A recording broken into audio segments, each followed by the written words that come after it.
오늘 우리에게 주신 하나님의 말씀 함께 보도록 하겠습니다. 요한복음 4장 23절부터 24절까지의 말씀입니다.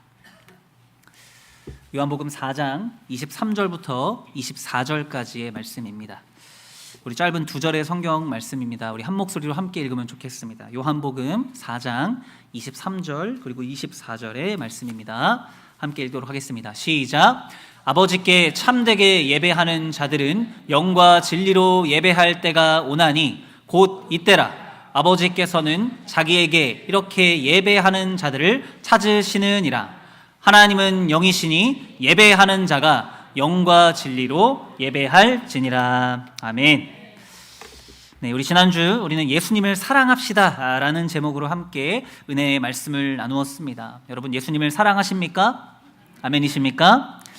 예수님을 사랑한다는 것은 무엇을 뜻했습니까? 예수님과 특별한 관계 안에서 예수님을 알아가는 것, 그 영생을 누리는 것이다 라고 이야기했습니다.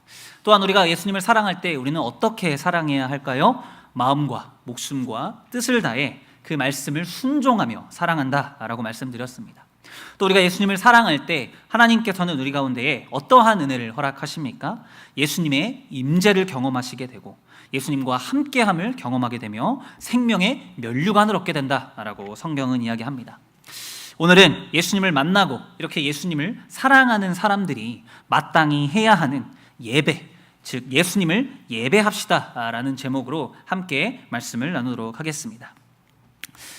지난 한 주 동안 여러분은 어느 곳에 또 어느 장소에 다녀오셨습니까?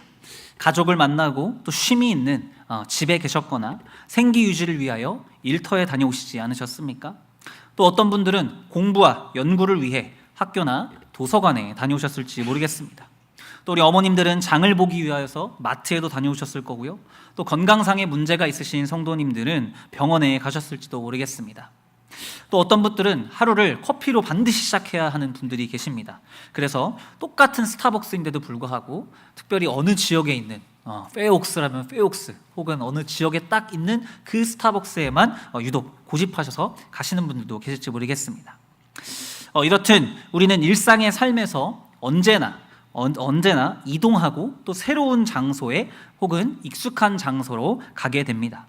그리고 오늘 주일 모든 삶의 시간을 뒤로 하고 이 시간 이 자리에 교회에 나왔습니다. 우리가 교회에 온 이유가 무엇입니까?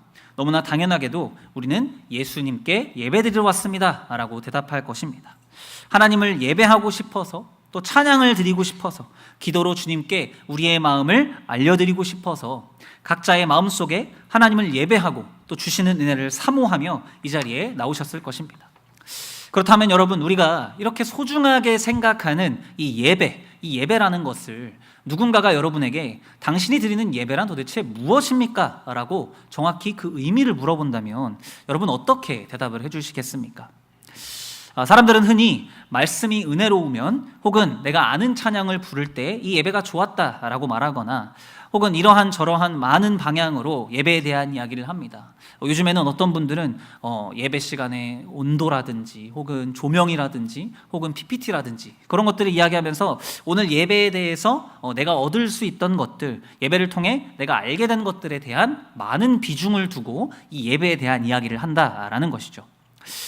저희 아들이 이제 미국에 온 지 얼마 안 됐을 때 지금도 물론 영어를 잘 못하지만 당시엔 더 못했습니다. 그래서 이제 그때 이제 5살짜리 꼬마 아이가 여기 이제 언약관에서 예배를 드리는데 저에게 하루는 이 녀석이 와가지고 이제 물어보는 거예요. 아빠, 도저히 예배 시간에 무슨 말을 하는지 모르겠어. 왜냐하면 영어로 예배를 드리고 있으니까. 그래서 마음이 되게 불편하다는 거예요. 이 마음이 불편한 게 예수님께 예배를 드려서 못하는 건지 아니면은 그냥 말을 못해가지고 답답해서 그러는 건지 저는 모릅니다. 네, 분명 아마 후자에 조금 더 가깝겠죠. 마치 그렇듯이 우리가 사람들이면 당연히 우리가 받는 것에 대하여서 사람들은 누구나 초점을 맞춘다라는 것이죠. 물론 하나님께서는 우리에게 예배를 통하여 분명히 우리 가운데 은혜를 주십니다. 그리고 우리는 예배를 통해 은혜를 받게 되죠. 예배를 통해 하나님을 만나고 또 하나님의 마음을 알게 되고 또 깨닫게 되는 것은 분명 하나님께서 허락하시는 놀라운 역사임에 틀림없습니다. 그러나 성경은 우리에게 말씀합니다. 예배란 그 본질에 있어 내가 무엇을 받는 시간이 먼저 되는 것이 아니라, 내가 무엇을 얻는 것이 선제되는 시간이 아니라 하나님께 최고의 가치와 영광을 올려드리는 시간이다 라고 성경은 이야기합니다. 나의 최선으로, 아니 나의 최선의 모습뿐만이 아니라 나의 추악한 모습마저도 내 삶의 전부로 예배받기를 하나님께서는 원하신다라는 것입니다. 주님의 이름을 가장 영화롭게 올려드리며 그분의 이름을 높이는 것, 그것을 바로 말씀은 예배다라고 이야기하는 것이죠. 오늘 말씀을 통해 성경은 우리 가운데에 참 구주 되신 예수님을 예배하는 것이 어떠한 의미인지를 이야기합니다. 그리고 또 어떻게 그 예수님을 예배해야 하는지를 이야기합니다. 그리고 마지막으로 우리가 이렇게 주님을 예배하면 하나님께서 어떠한 은혜를 허락하시는지 오늘 말씀을 통해 다시 한번 알아보며 또 예배자로 오늘 하루의 삶과, 아니 나의 전 삶을 하나님께 올려드리는 저와 여러분 되기를 축복합니다. 첫 번째로, 그렇다면 예수님을 예배한다는 것은 무엇을 뜻할까요? 우리 함께 화면을 보시며 읽어보도록 하겠습니다. 시작. 예수님의 존귀하심을 기억하며 예수님을 주로 시인하여 영광을 올려드리는 것입니다. 누가복음 22장 19절의 말씀에 보면 예수님께서 이렇게 이야기하십니다. 또 떡을 가져 감사기도 하시고 떼어 그들에게 주시며 이르시되 이것은 너희를 위하여 주는 내 몸이라 너희가 이를 행하여 나를 기념하라 하시고, 누가복음 22장은 여러분 잘 알고 계신 것처럼 예수님께서 십자가를 지시기 전날 밤 제자들과 함께 마지막 만찬을 나누시며 하신 말씀입니다.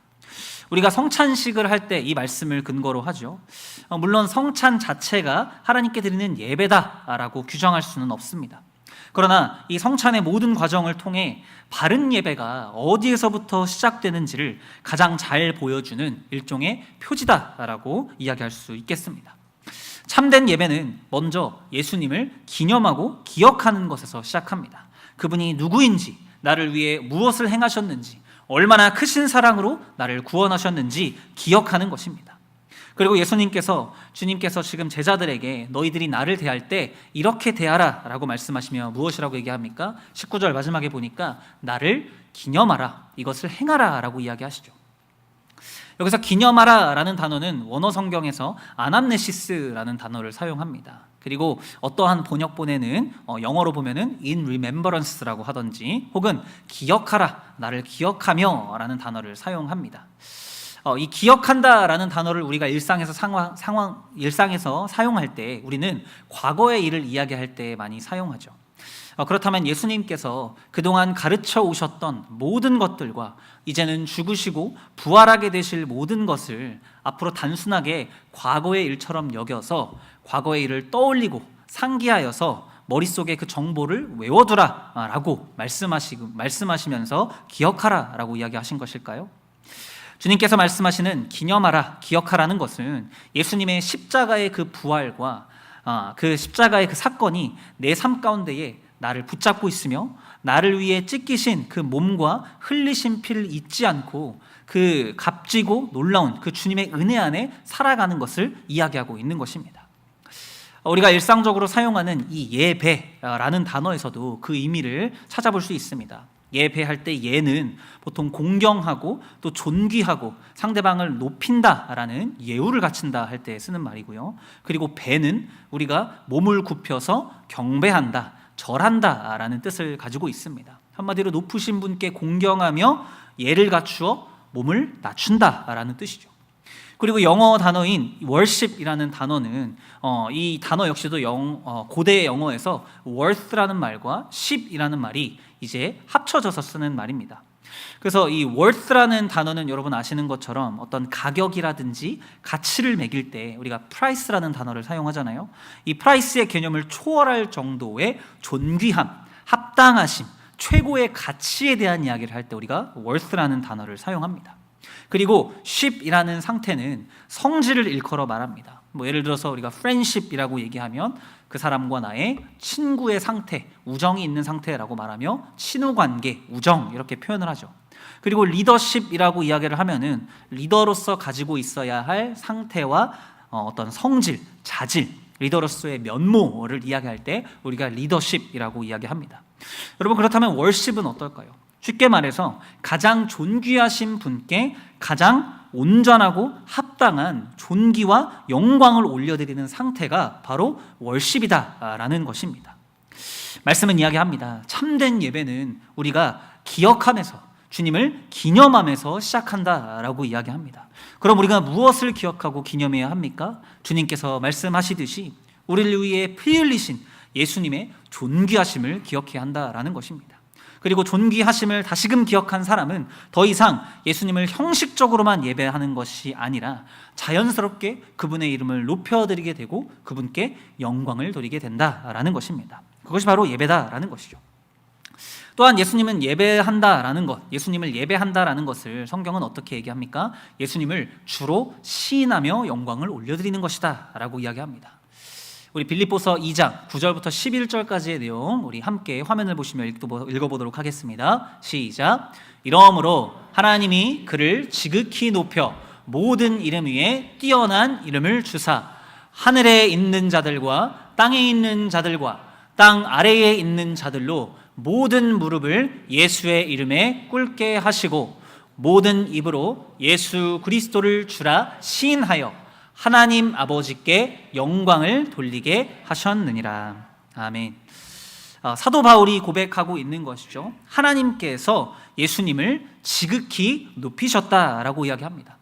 그런데 앞서 지극히 높이신 이유가 분명 존재하는 어투로 지금 이야기를 하는 거죠.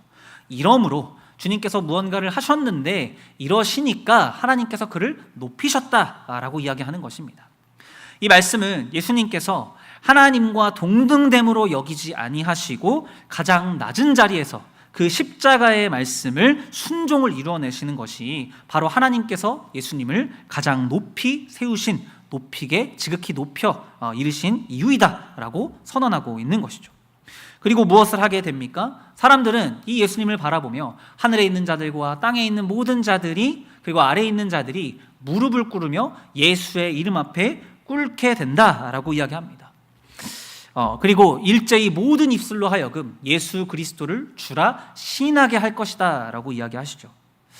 예수님을 단순히 어떤 위대한 인물, 스승, 선지자, 깨달음을 주는 사람으로 이야기하는 것이 아니라 역사에 남을 어떤 위인으로만 바라보는 것이 아니라 바울은 지금 예수님이 하나님과 동일한 영광과 경배를 받으시기 합당한 분이시다 라고 선포하고 있는 것입니다. 여러분, 의심 많은 도마의 이야기를 기억하실 겁니다. 도마가 부활하신 예수님을 만나기 전에 나는 내가 직접 예수님을 만나지 않는다면 나는 절대 그 예수님이 부활하셨다고 믿지 않을 것이다 라고 이야기하죠. 그런데 예수님을 만나게 되자 그가 고백하는 내용을 여러분 기억해 보십시오. 예수님께서 제자로 그를 먼저 부르시고 그리고 그 오랜 시간 동안 그와 함께 하시면서 그를 가르쳐 오셨습니다. 또 주님께서 삶으로 보여주시며 그분만이 참 하나님 되신다라는 것을 보여주고 계셨죠. 그리고 부활하신 그 예수님을 다시 만나자 그의 입술로 이렇게 고백합니다. 도마가 대답하여 이르되 나의 주님이시요 나의 하나님이시니이다. 사랑하는 여러분, 그래서 예배는 단순히 찬양 몇 곡을 부르고 혹은 맛있는 밥을 먹고 돌아가는 시간이 아니라 예배는 예수님을 나의 주님으로 다시 고백하며 주님이 나를 위해 지신 그 십자가를 기억하는 시간이다라는 것입니다. 나의 생각보다 예수님이 높으시고 나의 계획보다 예수님의 뜻이 더욱 귀하며 내 삶의 중심에 예수님만이 주인 되심을 인정하는 시간으로 시작되어야 한다라는 것입니다. 모든 무릎을 예수님의 이름 앞에 꿇으며 모든 입술로 예수 그리스도는 나의 주님이시다라고 고백하게 되는 최고의 영광을 올려드리는 시간이 바로 우리가 드리는 예배다라는 것입니다. 우리는 예배의 자리에 나올 때 그러므로 이러한 마음을 가지고 나와야 하겠습니다. 내가 오늘 예배를 통해 나를 위해 죽으신 그 예수님을 반드시 기억하리라. 오늘 예배를 통해 존귀하신 예수님이 나의 삶의 구원자 되심을 다시 한번 고백하겠다. 그리고 그것을 통해 주님께 영광을 올려드리겠다. 이러한 마음의 다짐을 가지고 하나님께서 저와 여러분에게 나아갈 때에 우리 가운데 하나님께서 예수 그리스도의 이름으로 축복하실 줄로 믿습니다. 우리 그런 의미에서 다시 한번 이야기해 보겠습니다. 예수님을 예배한다는 것은 무엇을 뜻합니까? 예수님의 존귀하심을 기억하며 예수님을 주로 시인하여 영광을 올려드리는 것입니다. 아멘. 두 번째로, 그렇다면 우리가 어떻게 예수님을 예배해야 할까요? 이렇게 예수님의 존귀하심을 기억하고 예수님이 나의 주인이십니다 라고 고백하며 영광을 올려드릴 때 어떻게 예배하라고 성경은 이야기할까요? 바로 삶의 자리에서, 그리고 공동체의 자리에서 영과 진리로 예배하라 라고 이야기하십니다. 삶의 자리에서, 그리고 언제나 하나님의 위대하심 앞에 영광을 올려드리고 찬양했던 성경의 대표적인 인물이 있었습니다. 바로 다윗입니다. 시편에서 다윗이 고백한 내용을 한번 살펴볼까요? 시편 145편 1절과 2절입니다. 우리 함께 읽어보겠습니다. 시작. 왕이신 나의 하나님이여, 내가 주를 높이고 영원히 주의 이름을 송축하리이다. 내가 날마다 주를 송축하며 영원히 주의 이름을 송축하리이다. 아멘. 다윗은 왕이었습니다. 그러나 그는 자신을 왕이라고 가리켜 말하지 않습니다. 오히려 하나님을 향하여 왕이신 나의 하나님이라고 고백합니다. 자신은 왕의 자리에 있었지만 자신의 위에 참된 왕이 계심을 인정하며 나아가는 것이죠.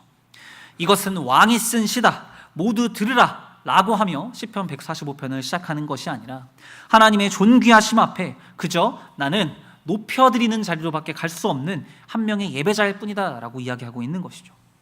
이어서 다윗은 말합니다. 내가 주를 높이고, 주님의 이름을 높인다라는 것은 하나님을 우리가 더 높게 만들어 드린다라는 뜻이 아닙니다. 하나님은 본래부터 이미 우리가 높이기 이전부터 가장 높은 자리에 계신, 그렇게 존재하시는 영광스러운 분이십니다. 우리가 하나님을 높여드린다라는 고백은 이미 가장 높으신 하나님을 우리의 입술과 삶으로 인정하고 선포하는 것이다 라는 것이죠. 이 과정을 통해 주님께서는 우리에게 기쁨을 허락하십니다. 여러분, 가령 여러분이 아주 놀랍고 아름다운 절경을 보셨다라고 생각해 보십시오. 미국 같은 경우에는 그랜드 캐니언도 있고요, 또 우리 캘리포니아 자랑 우리 레이크타워도 있죠. 여러분이 그런 곳을 가서 아름다운 절경과 또 자연을 보았습니다. 그럼 여러분 마음에서 그런 생각이 들지 않겠습니다? 우와, 정말 아름답다, 정말 놀랍다, 어떻게 하나님께서 이렇게 놀라운 광활한 그런 것들을 지으셨을까? 그 자연은 우리가 이야기하지 않더라도 자연 그대로의 모습을 가지고 있습니다. 그 자연은 우리가 아름답다라고 말하지 않더라도 아름다운 모습을 그대로 가지고 있습니다. 우리가 맛집에 가서 어떤 맛있는 음식을 먹고 너무 맛있다, 어떻게 이렇게 맛있게 할 수 있을까, 우리가 그런 이야기를 하지 않더라도 이 음식은 그냥 그 자체로 이미 맛있다라는 것입니다. 마치 그런 것처럼 우리가 하나님의 이름을 높여드릴 때 다윗이 이런 마음으로 고백하는 것이죠. 하나님은 이름이도 높이 계신 분, 가장 영광받게 합당하신 분, 예배받게 합당하신 분인데 우리가 그것을 인정하고 고백할 때 오히려 우리 마음 가운데에 기쁨과 평안을 누리게 된다라는 것입니다. 또한 다윗은 주님의 이름을 내가 송축하겠습니다 라고 이야기합니다. 성경에서 하나님의 이름을 송축한다 라고 이야기할 때 우리는 몇 가지 영적인 원리를 발견할 수 있습니다. 하나님의 이름을 부르며 우리가 송축할 때 하나님의 이름을 부른다라는 것은 호칭적으로 누구를 예배하는가, 그 예배의 대상은 누구인가에 대한 이야기를 먼저 하는 것이죠. 그리고 이 찬양이 받으실 분은, 이 송축함을 받으실 분은 오직 주님의 이름뿐입니다 라고 이야기하는 것입니다. 또한 여러분, 하나님의 이름을 하나님의 성품과 행하심으로 연결하여서 성경은 종종 나타냅니다. 여호와 이레, 준비하시는 하나님, 여호와 라파, 치료하시는 하나님, 또 여호와 니시, 승리케 하시는 하나님, 여호와 샬롬, 평강의 하나님. 그러므로 다윗이 지금 이야기하고 있는 하나님의 이름을, 주의 이름을 송축한다라고 하는 것은 하나님의 신실하심과 선하심과 그 사랑과 능력을 기억하며, 다시 말해서 우리를 위해 십자가를 지시고 부활하신 그 예수님의 놀라우신 그 사랑의 역사를 기억하며 높여드린다라는 것을 의미하는 것이죠. 그래서 다윗은 2절에 그 하나님을 기억하며 다짐하며 고백합니다. 내가 날마다 주를 높이겠습니다. 내가 날마다 주를 송축하며 영원히 주의 이름을 송축하겠습니다 라고 이야기합니다. 주일날만 송축하는 것이 아닙니다. 절기마다 송축하는 것이 아닙니다. 날마다 나의 일상의 삶에서 주님을 나의 주라고 고백하는 것이 바로 주님께서 원하시는 예배의 모습이다라는 것이죠. 또한 어디에서 우리는 예배해야 합니까? 삶의 자리에서 예배했다라는 것을 우리가 기억하며 동시에 공동체의 자리에서 역시 예배해야 합니다. 우리 사도행전 2장 43절부터 47절까지의 내용을 제가 한번 읽도록 하겠습니다. 사람마다 두려워하는데 사도들로 말미암아 기사와 표적이 많이 나타나니 믿는 사람이 다 함께 있어 모든 물건을 서로 통용하고 또 재산과 소유를 팔아 각 사람의 필요를 따라 나누어 주며 날마다 마음을 같이하여 성전에 모이기를 힘쓰고 집에서 떡을 떼며 기쁨과 순전한 마음으로 음식을 먹고 하나님을 찬미하며 또 온 백성에게 칭송을 받으니 주께서 구원받는 사람을 날마다 더하게 하시니라. 아멘. 사도행전 2장은 오순절 성령 강림 이후에 처음 세워진 초대의 예루살렘 교회의 모습을 보여줍니다. 성령께서 임하시자 사람들은 뿔뿔이 먼저 흩어지는 것이 아니라 오히려 모이기에 힘썼습니다. 여기에 힘썼다라는 것은 시간이 나면 모였다, 그런 단순한 뜻이 아니라 의도적으로 꾸준하게 우선순위를 두고 하나님 앞에 모였다라는 것을 의미하죠. 왜 그렇게 그 사람들이 모였을까요? 바로 예배는 자기 혼자 드리는 시간이 아니라 하나님의 자녀들이 함께 모여 하나님을 높이는 시간이기 때문이다라는 것입니다. 혼자 찬양할 수 있습니다. 우리가 혼자 기도할 수 있습니다. 그러나 하나님께서는 교회를 세우시고 함께 말씀을 듣고 함께 기도하며 함께 찬송하는 그러한 공동체를 이 땅 가운데 허락하셨습니다. 초대교회 성도들도 역시 예배를 등한시 여기지 않았습니다. 그들은 함께 성전에 모이기를 힘쓰고 떡을 떼고 하나님을 찬양했습니다. 예배는 나라는 사람이 홀로 드리는 것과 동시에 하나님을 독대하는 그런 시간이면서 동시에 하나님의 백성이 한 마음으로 하나님께 영광을 올려드리는 공동체의 시간이다라고 성경은 이야기하는 것이죠. 오늘날에도 마찬가지입니다. 우리는 각자의 삶에서 온라인으로 각자의 자리에서 말씀을 들을 수 있고 또 혼자 기도할 수 있습니다. 그러나 하나님께서는 여전히 교회를 사랑하시고 성도들이 함께 모여 예배하는 모습을 기쁘게 받으실 것이다 라고 성경은 이야기합니다. 우리가 함께 찬양할 때, 또 함께 모여 기도할 때, 또 함께 말씀을 들을 때 하나님께서는 우리를 한 몸으로 세워가시기 때문이죠. 사랑하는 여러분, 그러므로 예배는 나와 하나님만의 시간만이 아니라 동시에 우리와 하나님의 시간인 줄로 믿습니다. 기분이 좋은 날에만 예배하고 마음이 무거운 날에만 예배하는 것이 아닙니다. 일이 잘 될 때에도 혹은 계획대로 되지 않는 날에도 주님의 전에 나와서 함께 예배하는 것, 그것을 바로 주님께서 예배다라고 이야기하시죠. 그리고 이렇게 예배하는 삶의 자리에서 또 공동체의 자리에서 예배드리는 그 사람들에게 가장 중요한 원리를 오늘 우리가 함께 읽은 본문 말씀이 이야기하고 있는 것입니다. 우리 다시 한번 말씀을 읽어볼까요? 시작. 아버지께 참되게 예배하는 자들은 영과 진리로 예배할 때가 오나니 곧 이때라. 아버지께서는 자기에게 이렇게 예배하는 자들을 찾으시느니라. 하나님은 영이시니 예배하는 자가 영과 진리로 예배할지니라. 아멘. 예수님은 예배의 장소만을 이야기하지 않으셨습니다. 예배의 방법 또한 이야기하셨습니다. 우리의 진실한 마음을 담아 영으로 예배하고 거룩하시고 변하지 않는 그 말씀, 그 진리 위에서 예배해야만 하는 것입니다. 감정만 있다고 해서 참된 예배가 되는 것이 아닙니다. 그렇다고 형식만 있다고 참된 예배가 되는 것이 아닙니다. 성령께서 영으로 우리의 마음을 움직이시는 예배, 말씀이 우리의 삶을 변화시키는 예배, 그리스도의 죽으심과 부활하심을 기억하며 예수님의 이름만을 송축하는 예배, 그 예배가 하나님께서 받기 원하시는 예배의 모습이다라는 것입니다. 사랑하는 여러분, 다윗은 사람들 앞에서 왕이었을지 모르지만 그저 하나님 앞에 한 명의 예배자일 뿐이었습니다. 초대교회 성도들도 함께 모여서 예배하는 예배자였습니다. 예배할 수 없는 상황에 계십니까? 혹은 예배가 없는 자리에 계십니까? 영과 진리 되신 예수님께서 여러분과 언제나 함께 계신다라는 사실을 기억하시며 우리는 어디서나 언제나 예수님을 예배할 수 있다는 것을 믿으며 나아가는 저와 여러분 되기를 축복합니다. 우리 그 마음을 담아서 옆에 계신 분들에게 권면합시다. 언제나 어디서나 예배합시다. 한번 인사할까요? 언제나 어디서나 예배합시다. 어떻게 예수님을 예배해야 합니까? 삶의 자리와 공동체의 자리에서, 그리고 영과 진리로 예배해야 합니다. 예배는, 예수님을 예배한다는 것은 예수님의 존귀하심을 기억하며 예수님을 주로 시인하고 그 주님 앞에 영광을 올려드리는 것입니다. 그리고 그 예수님을 예배함에 우리는 각자의 삶에서 공동체의 자리에서 예수 그리스도의 영과 진리를 힘입어 예배해야 하죠. 우리가 이러한 온전한 예배를 드릴 때 주님께서 허락하시는 은혜가 있다라고 성경은 약속합니다. 우리 한번 읽어볼까요? 예수님을 예배하면 어떤 은혜를 허락하십니까? 하나님의 특별한 소유가 되며 부족함 없는 온전함을 얻습니다. 아멘. 그렇게 성경은 이야기합니다.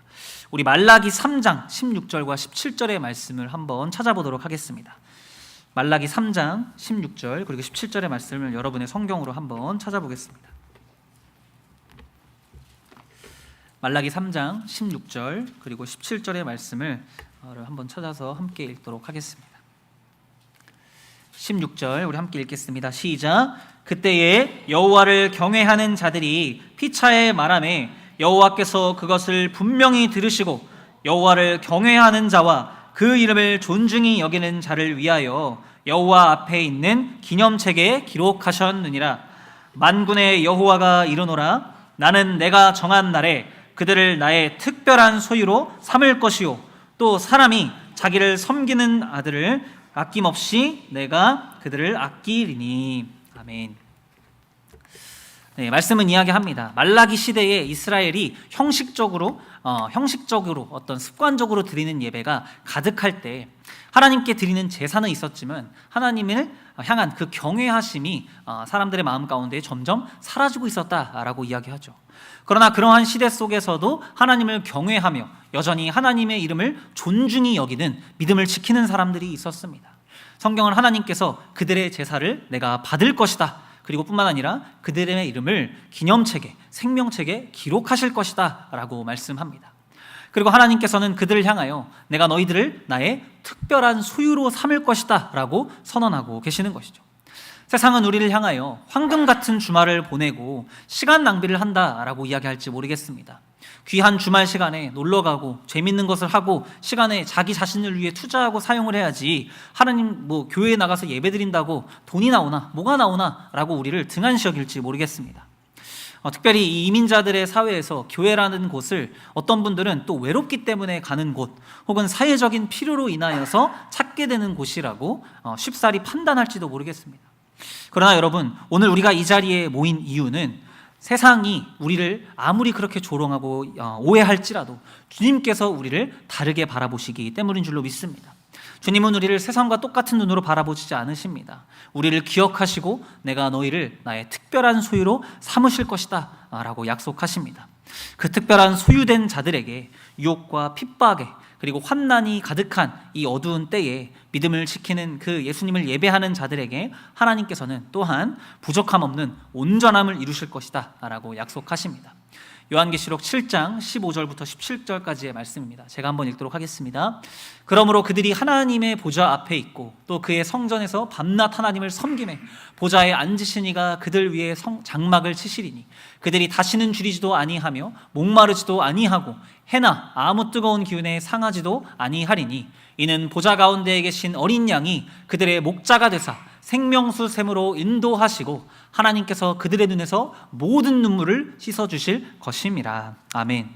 사랑하는 여러분, 이 땅에서 때로는 눈물이 있고 마치 어두운 상황에서 부족함이 있고 결핍이 있고 아픔이 있을 때가 있습니다. 그러나 예배자의 마지막은 결국 부족한 결핍이 아니라 하나님께서 온전케 하시는 충만함인 줄로 믿습니다. 하나님께서 친히 우리의 목자가 되시며 우리가 거할 그곳에 장막을 쳐주시며 우리와 함께 영원히 완전한 나라에서 우리와 함께 하실 것을 기다리고 계시는 줄로 믿습니다.